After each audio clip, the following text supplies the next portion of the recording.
Hello guys, അപ്പോൾ നമുക്കിന്നൊരു അടിപൊളി ടേസ്റ്റുള്ള ഒരു ഗോബി മഞ്ചൂരിയൻ ഉണ്ടാക്കിയാലോ. അപ്പോൾ എൻ്റെ വീഡിയോ ആദ്യമായിട്ട് കാണുന്നവരാണെങ്കിൽ ഒന്ന് സബ്സ്ക്രൈബ് ചെയ്തേക്കണം കേട്ടോ.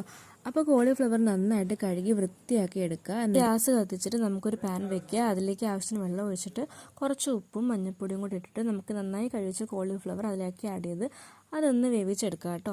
ആ സമയത്ത് നമുക്ക് മസാല ഉണ്ടാക്കാം. മസാലയ്ക്ക് വേണ്ടിയിട്ട് കോൺഫ്ലവർ, മല്ലിപ്പൊടി, മുളക് പൊടി, കുരുമുളക് പൊടി, ഗരം മസാലപ്പൊടി, ആവശ്യത്തിന് ഉപ്പ്, പിന്നെ ജിഞ്ചർ ഗാർലിക് പേസ്റ്റ്, ഇതെല്ലാം കൂടി ചേർത്ത് നന്നായിട്ട് മിക്സ് ചെയ്ത് നമ്മുടെ കോളിഫ്ലവർ അതിലേക്ക് ആഡ് ചെയ്തിട്ട് നന്നായിട്ട് മിക്സ് ചെയ്ത് കുറച്ച് നേരം റെസ്റ്റ് ചെയ്യാൻ വെക്കാം കേട്ടോ. എന്നിട്ട് നല്ല ചൂട് എണ്ണയിലേക്ക് ആ കോളിഫ്ലവർ മിക്സ് ചെയ്ത് കുറേശ്ശെ ആഡ് ചെയ്ത് നമുക്ക് ഫ്രൈ ചെയ്ത് എടുക്കാം. നെക്സ്റ്റ് സ്റ്റെപ്പ് എന്ന് പറയുന്നത് നമുക്ക് കറി ഉണ്ടാക്കുന്നതാണ് കേട്ടോ. അപ്പോൾ നമുക്ക് സവാള വേണം, അതേപോലെ തന്നെ ക്യാപ്സിക്കം വേണം. അപ്പോൾ ആദ്യം പാൻ വെച്ചിട്ട് എണ്ണ ചൂടാകുമ്പോൾ അതിലേക്ക് ജിഞ്ചർ ഗാർലിക് പേസ്റ്റ് ആഡ് ചെയ്യാം കേട്ടോ.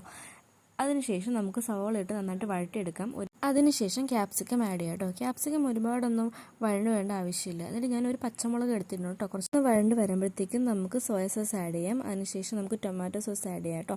എന്നിട്ട് നന്നായിട്ട് ഒന്ന് മിക്സ് ചെയ്തെടുക്കുക. എന്നിട്ട് നമുക്ക് ആവശ്യത്തിന് സോൾട്ട് ആഡ് ചെയ്ത് കൊടുക്കുക കേട്ടോ. എന്നിട്ട് അതിനുശേഷം നമുക്ക് കുരുമുളക് ആഡ് ചെയ്യാം. എന്നിട്ട് നന്നായിട്ട് ഇതൊന്ന് മിക്സ് ചെയ്തെടുക്കുക കേട്ടോ. എന്നിട്ട് നമുക്ക് ആവശ്യത്തിന് വെള്ളം ഒഴിച്ച് അതൊന്ന് തിളച്ച് വരുമ്പോഴത്തേക്കും നമുക്ക് കോൺഫ്ലവറും വെള്ളവും കൂടെ ആഡ് ചെയ്തിട്ട് ഇതിലേക്ക് ഒഴിക്കുക. അപ്പോൾ കുറച്ച് കുറുകി വരും കേട്ടോ കറി. നമ്മൾ നന്നായിട്ട് ഇളക്കിക്കൊണ്ടിരിക്കുക കേട്ടോ. അതിനുശേഷം നമ്മൾ ഫ്രൈ ചെയ്ത് വെച്ചിട്ടുള്ള കോളിഫ്ലവർ അതിൽ ആഡ് ചെയ്ത് നന്നായിട്ട് മിക്സ് ചെയ്തെടുക്കുക. അപ്പോഴത്തേക്ക് നമ്മുടെ കറി എന്തായാലും കുറുകി വന്നിട്ടുണ്ട് കേട്ടോ.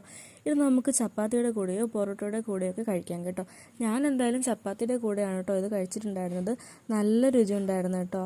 എല്ലാവരും ഒന്ന് ട്രൈ ചെയ്ത് നോക്കണേ. ട്രസ്റ്റ് മീ ഗൈസ്, നിങ്ങൾക്ക് എന്തായാലും ഇഷ്ടമാവും.